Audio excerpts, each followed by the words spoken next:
शरीर रूप में हमारे सामने बैठा हो। इसके अलावा इस दुनिया में कोई भी शुभ दिन नहीं, कोई अच्छी चीज नहीं। और इसलिए आप लोगों को बहुत बहुत मुबारक है आज कि आपके गुरु और हम सब के मार्गदर्शक हमारे बीच में बैठे हैं। चाहे वो कुछ दे ना दे, उनका इस वातावरण में बैठा रहना ही हमें सब कुछ प्राप्त करा देता है। तो मैं आपको इस दिन की बहुत बहुत बधाई देता हूँ और ये चाहूँगा कि आप इसका अधिक से अधिक फायदा उठाएं, शांति से बैठे रहें।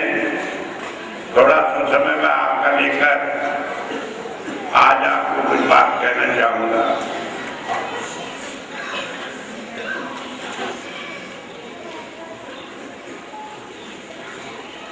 जब हम किसी संत के सामने होते हैं तो हम सब समझ नहीं पाते। क्यों नहीं समझ पाते? कि हम तो इन आंखों से उसके बाहरी रूप को देखते हैं, इस हाड़ मांस के शरीर को देखते हैं जो वो ले रहा है, धारण कर रहा है। हम उस संत के तत्व को नहीं जानते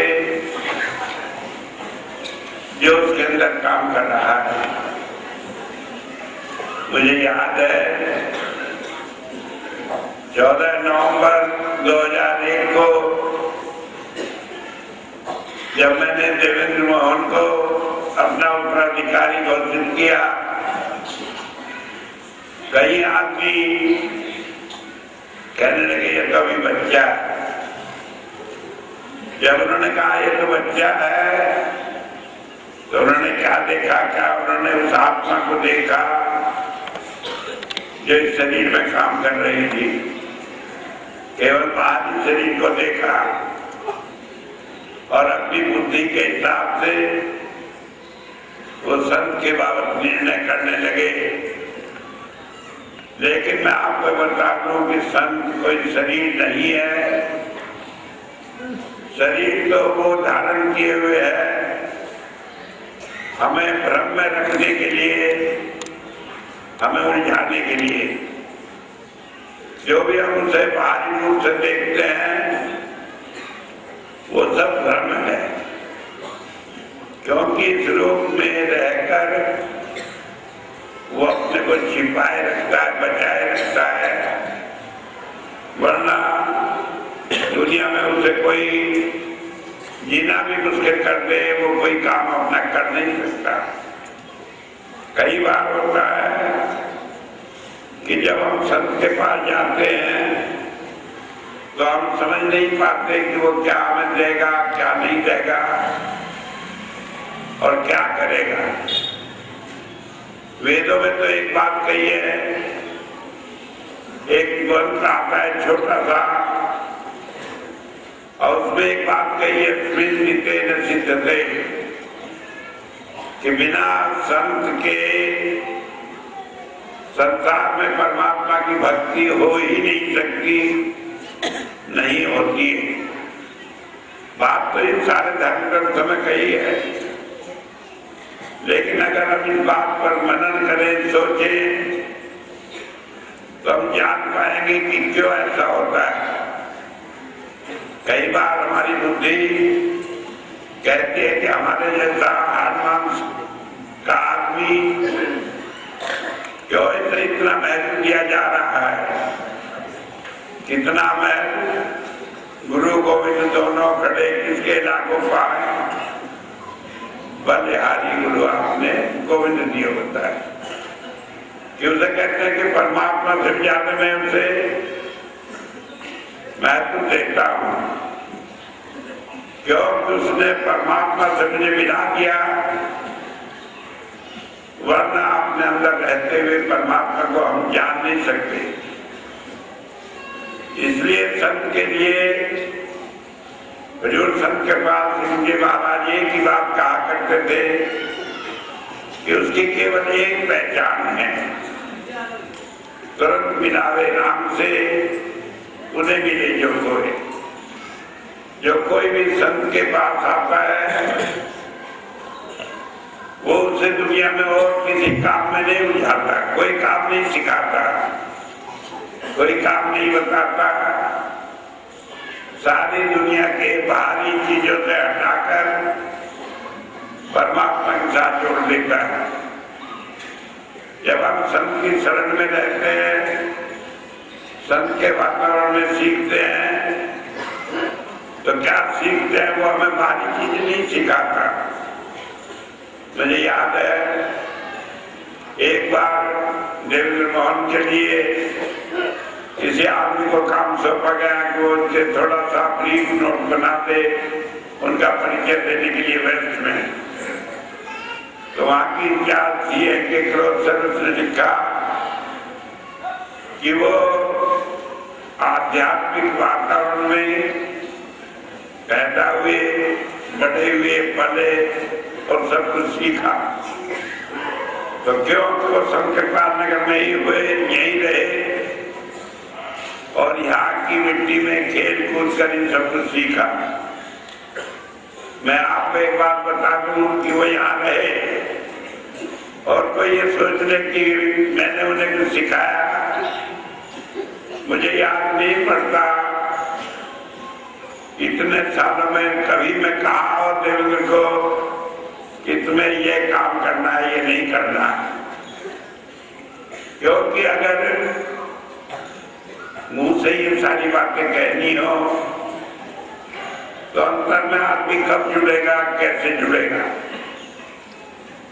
और जो कहनी हो संत, वो अंतर में ही अपने आप कहता है। हमारे यहाँ प्रशिक्षण चलता है, कहते हैं कि लोगों को सत्संग देने की ट्रेनिंग देते हैं, तो वहां पर जिसका नाम होता है तो कहते हैं जाओ तुम ट्रेनिंग तो बैठकर, वो यहाँ अपना जो मना सब बोलकर चला जाता है। लेकिन आप ये मत समझे कि उसे कोई सिखाएगा, बताएगा या कहेगा, बल्कि होता यह है कि जब वो ट्रेनिंग देता है, ट्रेनिंग लेता है, तो वही सब कृपाल हमसे बैठकर या कहीं से भी मैं सोचता रहता हूँ कि थोड़ी देर के लिए अंतर में जुड़ा रहे, तो जो इसके मुंह से निकलेगा वो सही बात निकलेगी, वो परमात्मा की बात निकलेगी। बाकी को ट्रेनिंग नहीं देता। मुझे याद है एक बार मैं और मेरी पत्नी दोनों जब हुजूर के पास बैठे थे, शामली में हमें काम करने का मौका मिला आखिर में, तो वो कहने लगी कि महाराज जी हमारे यहाँ तो सत्संग का कोई इंतजाम नहीं, आप किसी को सत्संग करने के लिए वहां कह दें। कहने के बेटी तुमने नाम लिया कि हाँ, कि भैया ने काके ने नाम लिया कि हाँ लिया। कहने के एक पढ़े एक सुने और किसी में भेज दूंगा सत्संग करने के लिए। उन्होंने आकर मुझे कहा, तो वह कहने लगे ऐसा कैसे होगा, महाराज जी ने टाल दिया ऐसे। मैं नहीं टाला नहीं।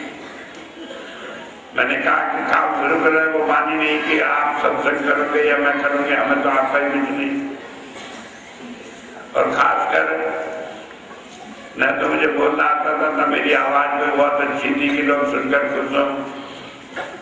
राधा मैं तो सुनता था कि जो बैठ कर सुनेंगे वो उठकर चले जाएंगे, सुनने की तो बात ही कुछ नहीं। 4 महीने बीत गए, दोबारा उन्होंने महाराज जी से कहा कि महाराज जी हमारे यहाँ सत्संग का इंतजाम कर दो। कहने लगे कहा ना कि एक पढ़ो एक सुनो। अब वो मेरे से कहने लगे आज भी महाराज जी ने वही बात कही। मैंने कहा तुम ध्यान क्यों नहीं करते उनकी बात का, जो कहा वो हम करें। कहने लगे अच्छा वहां गए, हमने मकान में एक हिस्सा बनवाया हुआ था थोड़ा और, जिसमें 150-200 आदमी बैठ सकते थे, दरी बिछाई और वो बैठ गई, मैं किताब पढ़ने लगा। फिर उसके बाद मैंने कहा कि अगले दिन की तुम्हारा नंबर है, तुम पढ़ो, तुम बोलो और मैं सुनूंगा। और 4 महीने तक 2 के सिवाय तीसरा आदमी आया नहीं। चलता रहा सिलसिला। और उसके बाद जब आने शुरू हुए तो एक समय ऐसा आया कि 200 आदमी हाल खचाखच भरा रहता था और आदमी क्या करते रहते थे कि इतवार को सत्संग है, 8 बजे सत्संग है, तो उससे पहले टाइम से पहले बाहर बढ़ जाता था और कि वहां पर बैठने की जगह नहीं मिलेगी।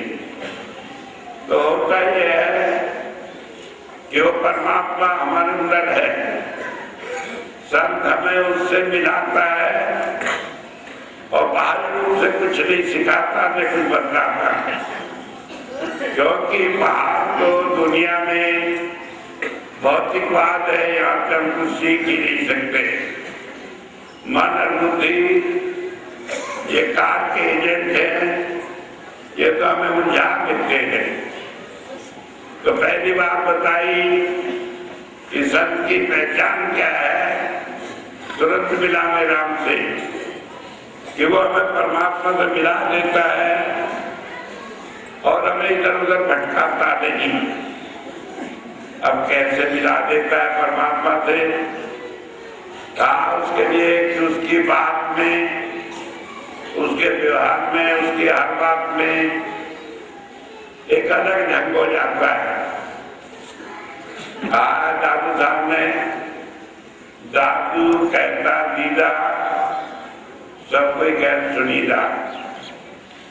दादू जी कह रहे हैं कि मैं तो वो कह रहा हूं जो मैंने देखा है, और ये सारी दुनिया सुनीदा सुने सुनाई कहती है। कहते हैं परमात्मा ऐसा है। कोई पूछे भाई तुमने देखा है परमात्मा ऐसा है, तो उनके पास कोई जवाब नहीं। एक बार मुझे याद है, एक आर्य समाजी भाई थे, वो महाराज जी के पास आए, पढ़े लिखे अच्छे विद्वान थे। तो लगे महाराज जी से कहने के परमात्मा जो है उसमें बड़ी ज्योति है, बड़ा तेज है, बड़ा प्रकाश है।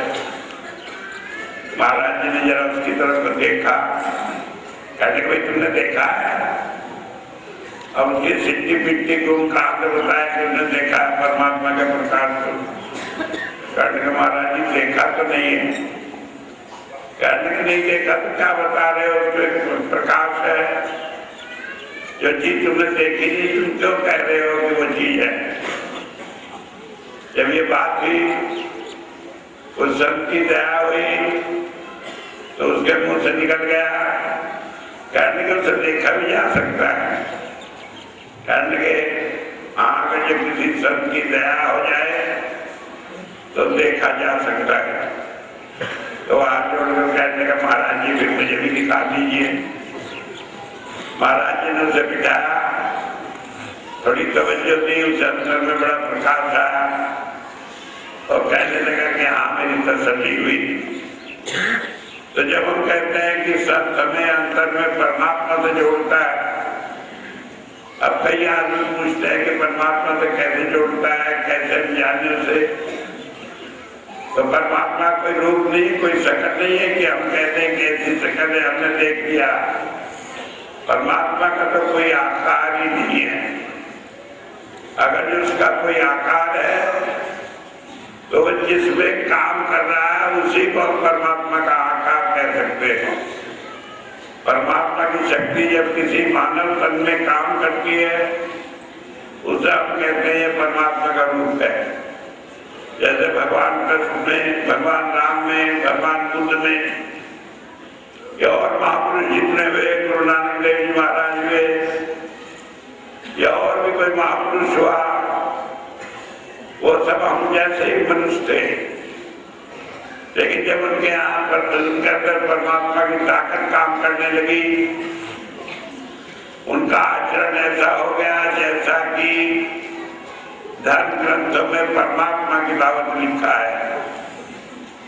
राधा हम कह सकते हैं कि कि उनके आचरण को देखकर हम परमात्मा के आचरण का ध्यान करते हैं। जब हम किसी संत को देखते हैं और जानते हैं दयालु है तो हम कहते हैं परमात्मा दयालु है। जितने धर्मग्रंथ भरे पड़े हैं जिसमें लिखा है परमात्मा ऐसा है, परमात्मा ऐसा है, तो लोगों ने कैसे जाना? इस संत को देखकर ही जाना कि परमात्मा सर्वव्यापक है, अंतर्यामी है, सब कुछ जानता है। कहते किसी संत ने अपने व्यवहार से बताया कि वो जानता है सब कुछ, तभी हमने कहा कि हाँ परमात्मा जानता है सब कुछ, उससे कोई बात छिपी नहीं। वरना परमात्मा कभी कुछ बताने नहीं आया। जब संत की दया हुई तो उसने बताया अपने व्यवहार से कि परमात्मा क्या है।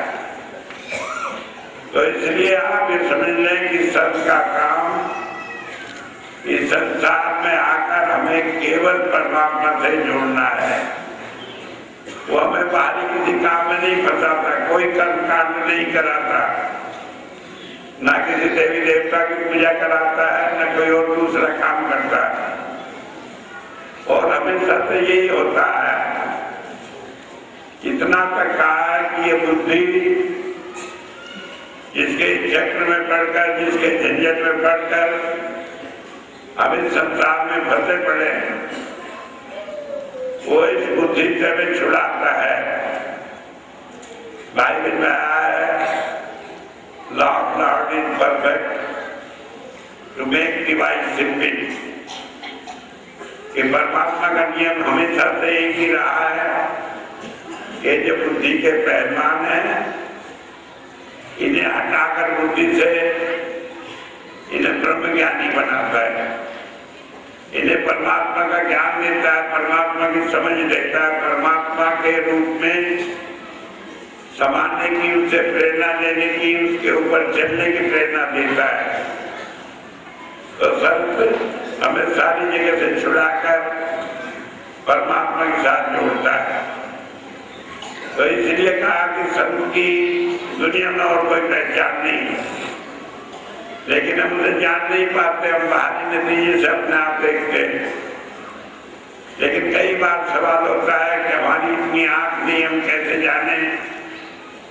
तो कई बार संतों ने बताया है कि जो बाहर के रूप में भी हम कुछ न कुछ पहचान उसकी कर सकते हैं, और उसके लिए एक पहचान बताइए, खटधार कमाए कुछ हंसो दे नानक राह पिछाने थी, कि वो अपनी मेहनत की कमाई करता है और अपनी मेहनत की कमाई करके उस पर अपनी गुजर बसर करता है।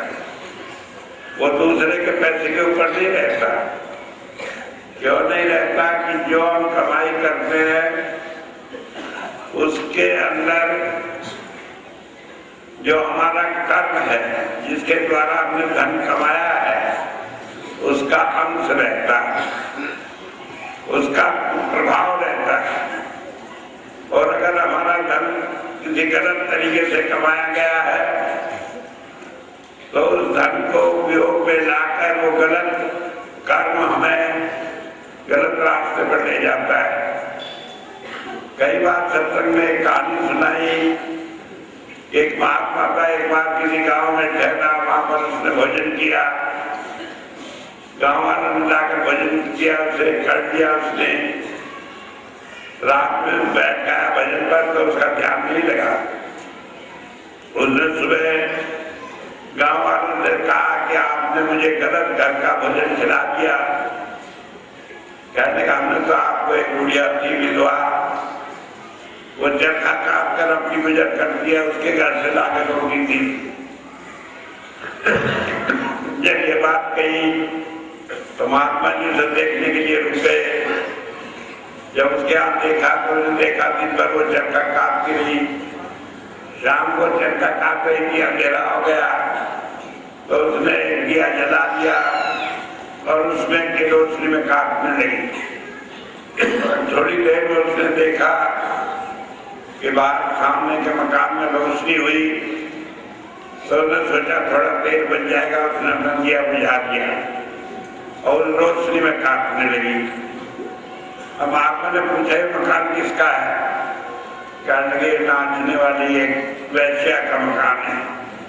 उसने अपने मकान की बाहर की रोशनी इसलिए जला दी कि जो लोग उसके मकान पर आएंगे उसे ठोकर न लगे। कहने लगे तुमने दिया क्यों बुझा दिया? इसकी रोशनी में मैं काट लूंगी, बेकार में एक पैसे का तेल फूंक रही हूँ, इसे बचा लूंगी। तो कहने लगे जो नाचने वाली है उसी का असर रहा, मैं रात भर ध्यान में उसी को देखता रहा। तो होता है जब इतना प्रभाव होता है तो हम देखें हमारी आमदनी, हमारे आय के साधन कितने बेईमानी के, कितने गलत तरीके से हम कमाते हैं। तो इसलिए संत कहते हैं अपने मेहनत की कमाई करके खाओ और गलत कमाई का पैसा मत काम में लाओ। और वो अपने आप भी दूसरों की कमाई का लेकर नहीं खाते। हमारे सामने तो उदाहरण है, कई लोग कहते हैं अपना जीवन दे दिया इसलिए तो हम इसमें से खा सकते हैं, लेकिन नहीं। जब स्वामी जी महाराज ने जयमल सिंह जी को नाम दिया तो 25 साल की उम्र होगी, ऐसे ही पिटते ऐसे ही घूमते फिरते रहते थे, तो उन्हें कुछ काम धंधा आता नहीं था। तो स्वामी ने पूछा क्या काम करोगे? कहने के मैं तो कुछ सीखा नहीं। कहने देखो भाई नाम तो मैं दे दूंगा लेकिन तुम्हें कमाई करके खाना पड़ेगा। कहने के अच्छा जी। तो जैसे नाम दिया उसके बाद गए, सिपाही भर्ती हो गए मिलिट्री में और उनने 5 रुपये तनख्वाह मिलती थी। तो उसी में गुजर करना और उसी में रहना और आखिर तक उसी में रहे। तो संतों का एक नियम है कि वो अपनी मेहनत की कमाई खुद खाते हैं और दूसरों को एक नियम उससे मिलता है, वो किसी दूसरे के पैसे का उपयोग नहीं करते। कई लोग देखते हैं अरे वाह स्वामी जी तो बड़े ठाट कर रहे हैं।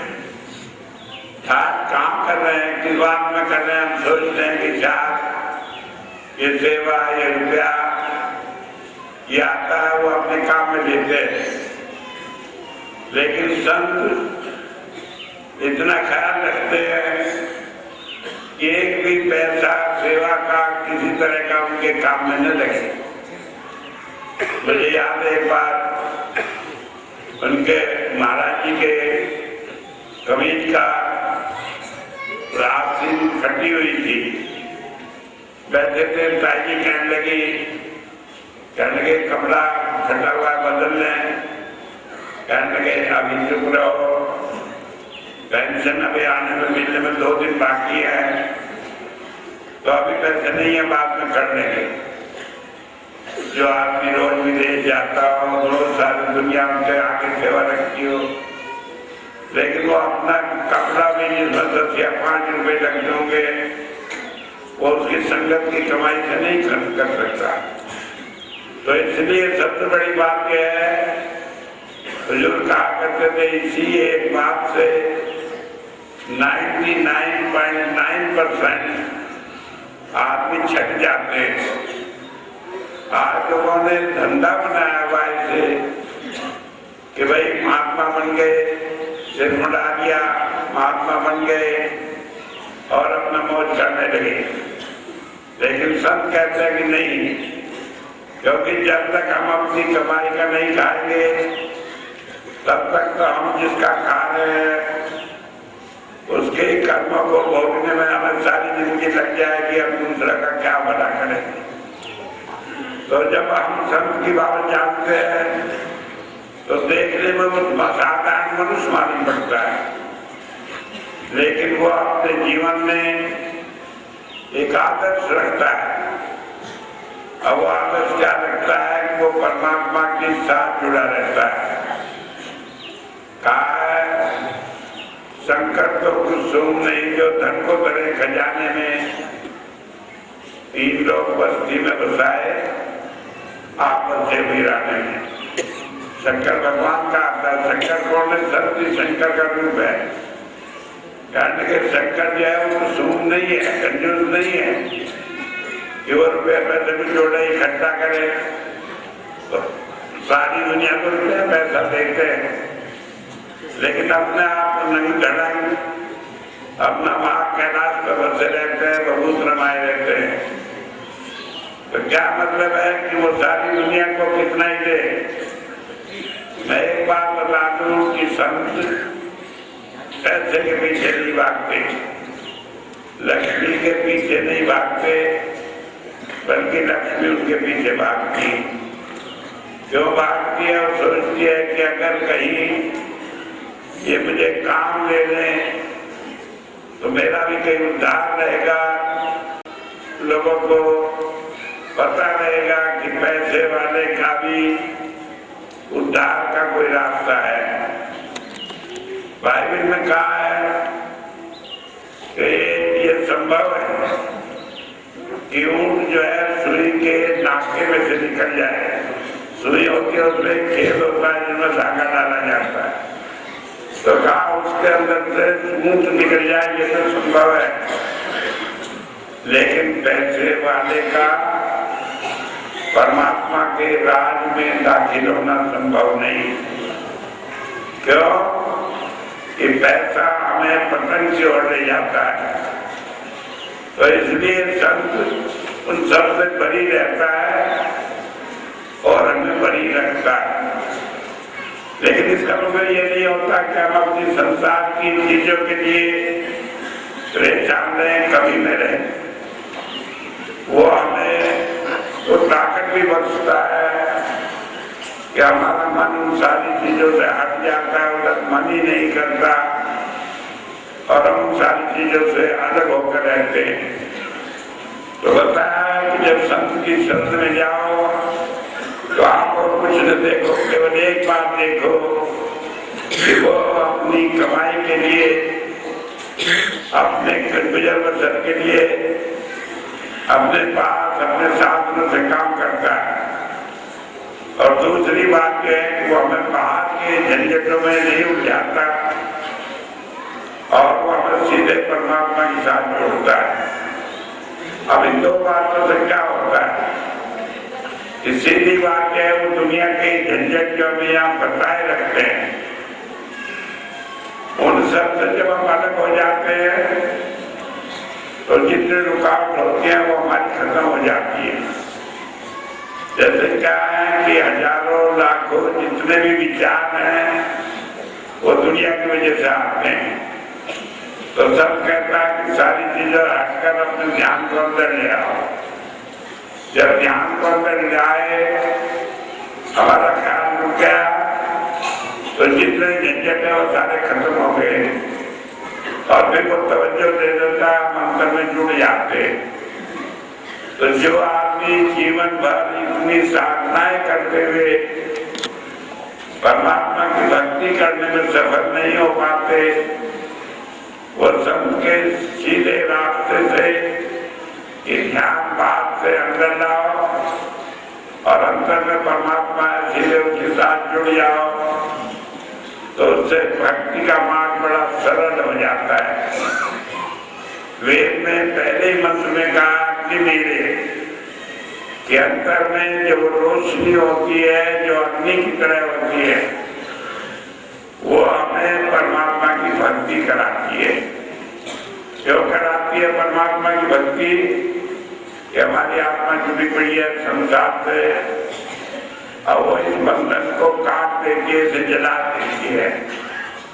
जब ये बंधन जल जाता है तो हमारी आत्मा अंतर रुक जाती है और अंतर में जब जो नाद आता है तो उसे खींच कर ऊपर 10वें भाग में यहाँ पर जहाँ परमात्मा का स्थान है वो रहता है, वहां से परमात्मा से मिला देती है।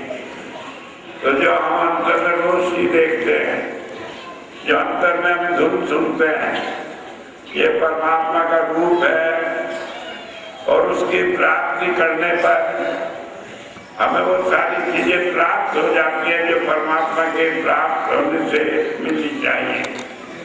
क्या मिलनी चाहिए कि हम सारे पापों से छुटकारा पा जाते हैं।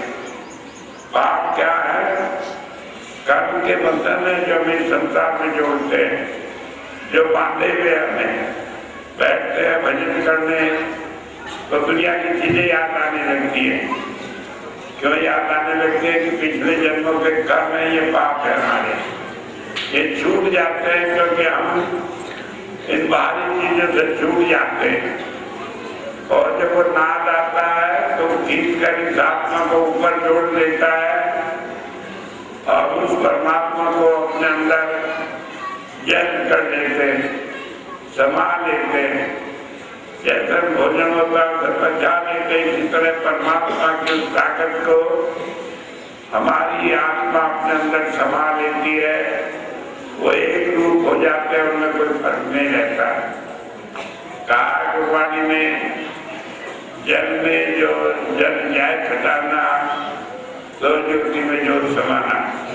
कि जैसे एक पानी में दूसरा पानी मिला दो, वो एक रूप हो जाते, अलग अलग नहीं रहते।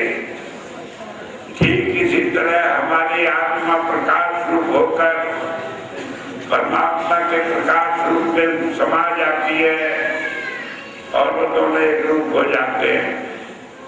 कई आदमी कहते हैं कैसे हमें मुक्ति मिलेगी, हमें तो कुछ मिला ही नहीं। आपको रोशनी आई है, आपको नाद आया है, तो रोशनी से आपके बंधन कट जाते हैं, नाद आपको खींच कर ऊपर ले जाता है। कई भाई कहते हैं कि पहले आता था, अब तो नहीं आता। तो एक बात तो समझ लेने की, जब पहले आता था, पहले आया, एक बार भी आपको अनुभव हुआ तो वो चीज कहीं चली नहीं गई। परमात्मा का एक बार भी दर्शन हुआ तो वो हमारे अंदर है। हमें बार बार तो नहीं हो पाता क्योंकि हम अभी पूरी तरह से पिछले कर्मों के बंधन से मुक्त नहीं हुए।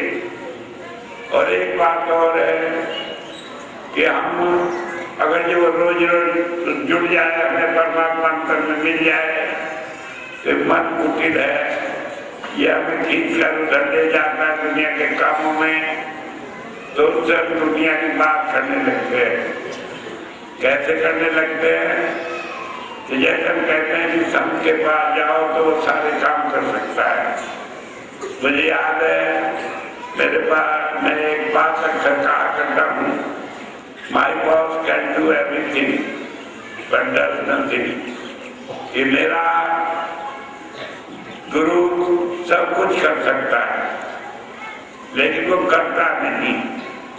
क्यों नहीं करता? लोग मेरे से पूछते हैं, लोग मेरे से कहते हैं कि क्यों नहीं करता वो जब कर सकता। आप ही कई नाम कहते होंगे, जब स्वामी जी का हाथ में ये काम क्यों नहीं कर देते, हम बेकार परेशान मिले। मैं आपको एक बात बताऊं, वैसे मैं सच बात बताता नहीं, लेकिन आज आपको बता दूं, आज तक जिसका काम हुआ वो दोबारा लौट कर आया ही नहीं। आता ही जब काम बिगड़ जाए और भाग जाता है जब उसके काम बन जाते हैं। और मैं नहीं चाहता आपको खोना, इसलिए मैं सोचता हूँ तरफ जाए, लेकिन मैं खोना नहीं चाहता, आखिरी काम तो बना रहे। तो असल बात यह है कि हम इतने स्वार्थी हो चुके हैं, हमारा काम बन जाए तो ठीक है, उसके बाद भी नहीं रुके रहे, फिर भाग जाते हैं।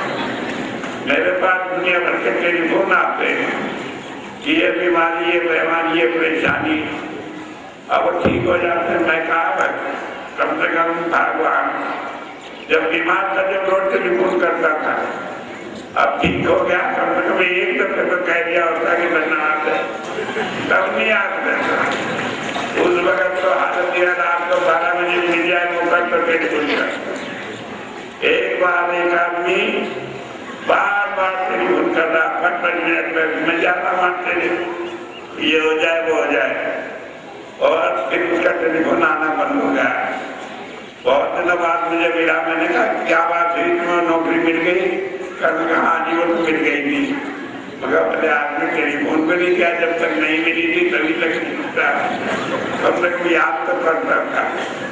तो एक बात समझ लें, ये मत सोचें कि आप तो काम बनेगा नहीं।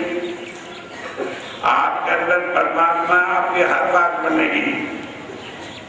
और मैं आपको ये बात करने से कहता हूँ, कोई संत कोई काम हमारा अधूरा नहीं छोड़ता, लेकिन वो देखता है कि दुनिया के काम पूरे करके ये मन तो लालची है, ये तो दुनिया के कामों में फंस जाता है, गुरु को छोड़ देता है, इसलिए वो नहीं करता।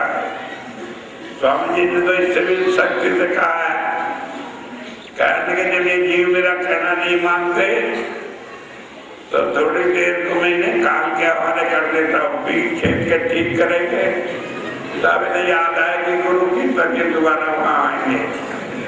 तो इसलिए मैं कभी कभी कहता हूँ कि भले आदमी बिना चित्ते मान जाओ, ऐसे अपना ठीक है, याद बनाए रखो। और जो ये हमें दुख सुख आते हैं, ये हमारी भलाई के लिए है, इससे हमारे ऊपर जो मैच चढ़ जाती है वो हट जाती है। कोई ये मत समझे कि भाई झंझटों में हम पड़े रहेंगे, कोई काम बनेगा नहीं। तो सारी चीजों में हमें रखकर वो इनसे निकाल कर रखता है। अब हम देखें कि क्यों इन सारे झंझटों में हम पड़ जाते हैं और कैसे हम जाने कि हम पड़ गए, क्योंकि संत का अपना एक उदाहरण है कि उनको दुनिया की कोई काम हो जाए, अच्छा हो बुरा हो, उसका ध्यान हमेशा परमात्मा के साथ रहता है। परमात्मा उसका प्राणाधार है। अगर वो परेशानी में भी हो तो उसे देखता नहीं, ये परेशानी है। बाइबल में ईसा मसीह को जब सूली पर लटकाया गया तो फिर सूली पर लटकाने का अजीब तरीके से एक क्रॉस बना दिया जाता है लकड़ी का, उस पर आदमी खड़े करके उनके दोनों हाथों में कील काट कर उसमें लकड़ी में गाड़ दिया जाता था। पैर भी नीचे लकड़ी में ठोक कर और उसे डाल कर उस पर खड़े करके क्रॉस पे और छोड़ दिया जाता था कि धूप में सड़ कर सूख कर वो मर जाए, प्राण निकल जाए। ऐसी बुरी हालत में रखा जाता था। तो जब उन्हें क्रॉस पर लटका कर खड़ा किया गया तो उन्होंने ये की प्रार्थना की, ये परमात्मा इन लोगों को जिन्होंने मुझे बनाया है इन्हें माफ कर देना, क्योंकि इन्हें नहीं मालूम ये क्या कर रहे हैं। मुझे तो मालूम है कि इनके कर्म है, लेकिन इन्हें नहीं मालूम ये क्या कर रहे हैं, इसलिए आप इन्हें माफ कर देना। अब हम नहीं समझ सकते। जब मैं छोटा सा था, जब मैं पढ़ता था कि गांधी जी की बात पढ़ते थे कि गांधी जी कहा करते थे कि उन्होंने ईसाई धर्म से एक ही बात सीखी। ईसा मसीह ने कहा कि एक गाल पर तुम्हारे शपथ लगाए तो दूसरा गाल भी सामने कर दो। तो गांधी जी भी उसी बात को मानते थे। तो लोग कहते थे ये कौन सी समझदारी की बात हुई, एक बीमारा तो दूसरा गाल आगे कर दो। अब समझ में आती है, क्योंकि बाद में एक बार मारा हम उसके मारेंगे तो झगड़ा बढ़ेगा और ज्यादा बढ़ेगा। और जो उसने एक बार मारा और हमने कुछ नहीं कहा तो वह हो सकता है हमारा पिछला कोई कर्म हो बराबर हो गया और उसके बदले में हमने कुछ कर दिया तो नया कर्म करके बंधन में फंस गए। तो अगर हम परमात्मा के न्याय के ऊपर छोड़ देते हैं तो इन सारे कर्मों से छूट जाते हैं। रास्ता बड़ा मुश्किल लगता है, लेकिन है भी बड़ा आसान। तो मैं आपको बता रहा था कि संत इस संसार में रहते हुए हमें जीने का एक ढंग सिखाता है। और वो ढंग क्या है कि घड़ी हर घड़ी हम परमात्मा की याद में रहें, उसकी शरण में रहें। अब भजन है ठीक है, लेकिन भजन हम 24 घंटे नहीं कर सकते। भजन करते करते कभी हमारे मन में अभिमान आ जाता है। हमें तो इस अभिमान से छूटकर परमात्मा की शरण में रहना है।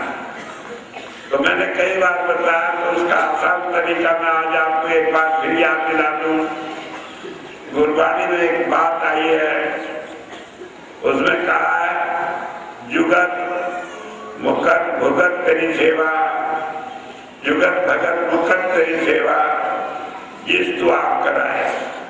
जुगत कहते हैं जुगाड़ को, किसी काम को करने का तरीका। वो तरीका क्या हो, उस वक्त मौके पर जो बुद्धि काम करे वो कर ले। जैसे कि मान लीजिए मैं अपना बताऊं कि एक बार हम जा रहे थे, कई रास्ते में कार खराब हो गई, उसका पहिया निकल गया। अब उसमें कोट चटनट होता है, वो खराब हो गया, हो गया। अब वहां जंगल में चटनट काटता है तो ड्राइवर ने क्या करा, कील लेकर उसमें ठोक दी। हालांकि वो कोई तरीका नहीं था, लेकिन वो जुगाड़ था। तो जुगाड़ कहते हैं कोई तरीका जो उस वक्त ठीक समझे काम कर जाए हमारा। तो कहा कि जुगत क्या है, उसकी तरीका क्या है परमात्मा की भक्ति का, और भक्ति भगत और मुक्ति, मुक्ति हमें क्या प्राप्त हो, क्या है उसका तरीका, क्या जुगत भगत मुकत से सेवा जिस तू आप कराए। कि ये संतों की सेवा करना जो है, बस यही परमात्मा की भक्ति का मुक्ति का साधन है। और संतों की सेवा करना क्या है कि आप उसका कहना मानकर जो काम करते हैं वो सेवा है। जो हम अपने मन से करते हैं वो सेवा नहीं है। जो आप उसकी मर्जी में उसके तरीके से उसके बताए रास्ते पर करते हैं वो सेवा है। तो इसीलिए कहा मानव सेवा प्रभु भक्ति है।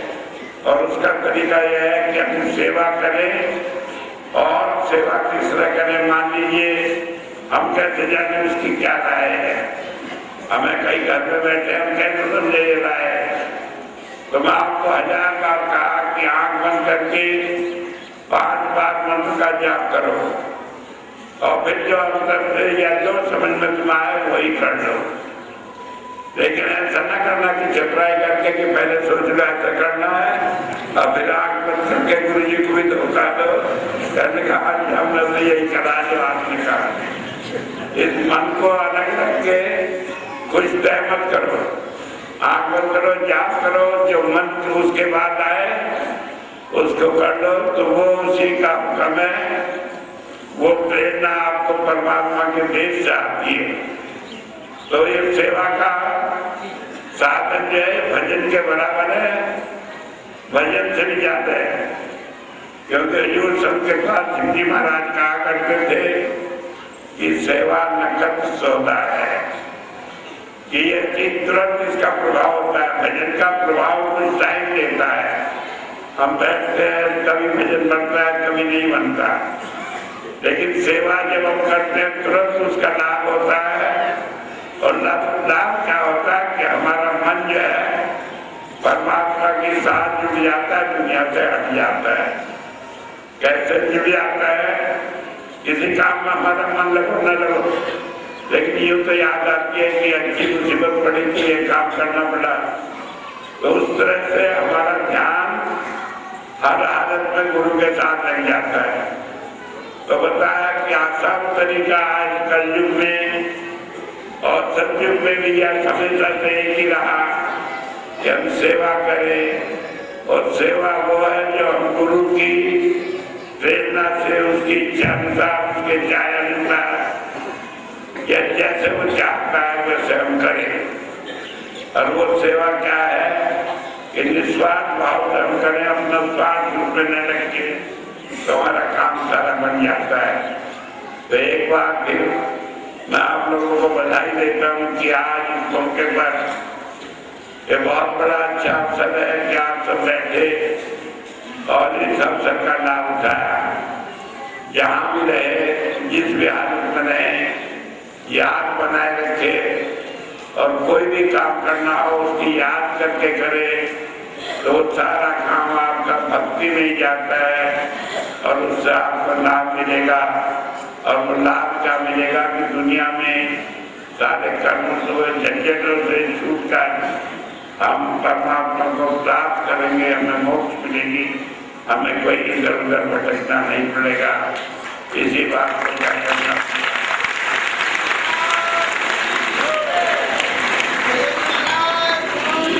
मेरा चाहेंगे स्वामी जी के कृपाल भवन में मिलेंगे, अभी आप वहाँ पहुँच जाएं और चांदी का सिक्का